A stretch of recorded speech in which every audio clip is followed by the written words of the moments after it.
আসসালামু আলাইকুম, সবাই কেমন আছেন? আজকের আমার এই ব্লগটি ফারজানের ফার্স্ট টাইম ঢাকা নিয়ে। শুরুতেই আমি ডিসিশন নিয়ে ফেলি আমি আসলে ট্রেনে ট্রাভেলিংটা করব।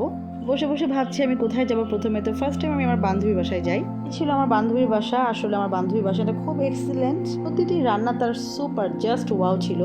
অনেক রকমের আইটেম করেছিল আমাদের জন্য। আসলে তারপরে আমি ওর রান্নাটা আসলে স্পেশালি খেতে পেরে আমি অনেক ধন্য মনে করছি। তার বাড়িটা সে অনেক সুন্দরভাবে সাজিয়ে রেখেছিল, তো আমি আপনাদেরকে এক নজর দেখিয়ে দিচ্ছি। বাসার সবচেয়ে প্রধান যেটা ভালো লেগেছে আমার, সেটা হলো ওর বারান্দার এই ভিউটা। আমার তো এই ভিউটা আসলে বারান্দা খুলেই মন ভালো হয়ে গেছে।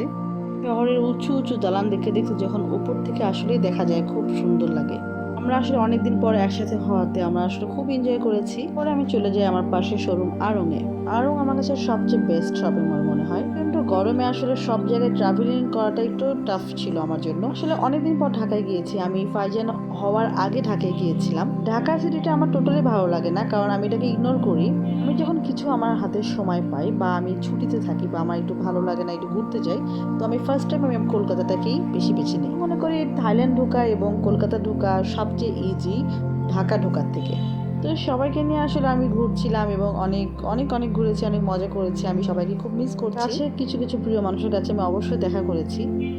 ফারজান যেহেতু ফার্স্ট টাইম ঢাকা গিয়েছে, ওকে আমি একটু এদিকে ওদিকে নিয়ে যাওয়ার চেষ্টা করেছি। ফার্স্ট দিনের আমার এই ঢাকার ট্যুরটা ফারজানকে নিয়ে আমি ছোটখাটো সব জায়গায় ঘুরেছি। ঘোরাটা খুব টাফ ছিল, কারণ ফারজানের বাবা দেশের বাইরে ছিল।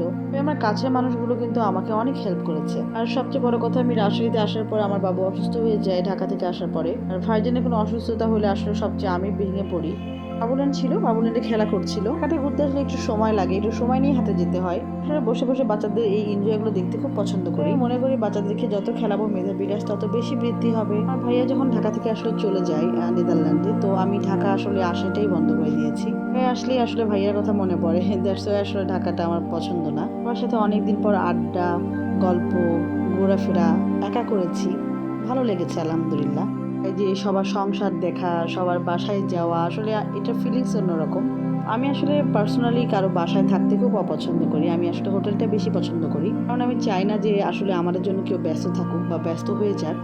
ঢাকায় বেশি সব শোরুমে না গেলেও আমি 4টা জায়গায় অবশ্যই যাব। সেটা হলো আড়ং, হাট, ডমিনোস পিৎজা, কেএফসি। এটা আমার খুব পছন্দ। এই 4টা জায়গা আমার খুব পছন্দ। একজন পানি খুব পছন্দ করে, তো ফারজান আসলে রাস্তার পাশে পানি দেখে এক্সাইটেড হয়ে গেছে। এটা আমি সবকিছুতে ধরতে দিই, কারণ আমি না বলি না, কারণ আসলে এটাই শৈশবকাল। দেখতে আসলে চলে আসার সময়টা অনেক তাড়াতাড়ি চলে আসছিল আমার কাছে। বলেছিল আসলে সব চলো সবাই মিলে তোমাদেরকে খাওয়াবো। সবাই মিলে স্টার কাবাবে যাই এবং আমরা সবাই মিলে একসাথে আমরা আসলে এনজয় করে খাওয়া দাওয়া করি। বাইকে ছেড়ে আসতে আমার কিন্তু খুব কষ্ট লেগেছে এবং আসলে ফারজানও খুব কষ্ট পেয়েছে। 10টা দিন আসলে আমাদের খুব ভালো কেটেছে ফারজান আর আমার। ঘোরাফেরা, অনেক দিন পর একা করা, আসলে এটা অন্যরকম ছিল। সংসদ ভবনের এই রাস্তায় ওরা অনেক ড্রয়িং করেছিল, তো আমার এটা দেখতে খুব ভালো লাগছে। আমি যেতে যেতে একটু সংসদ ভবনের ভিডিওটা করে নিই। আমি চলে যাই ফারজানের বড় চাচির বাসায়। ফারজানের বড় চাচি অনেক আইটেম করেছিল এবং সব রান্নাগুলো অনেক সুন্দর ছিল। পেট ভরে আসলে খেয়েছি মাশাআল্লাহ। আমি বলে রাখি, আমি ননদের বাসায় গিয়েছিলাম, সেও অনেক রান্না বান্না করে আমাকে খাইয়েছে। এতটা হাংরি ছিলাম যে আমি যেয়ে খেতে বসে গেছি, আমি ভিডিও করতেই ভুলে গেছি। ট্রেনের এই ভিউটা আমাকে খুব ভালো লাগে।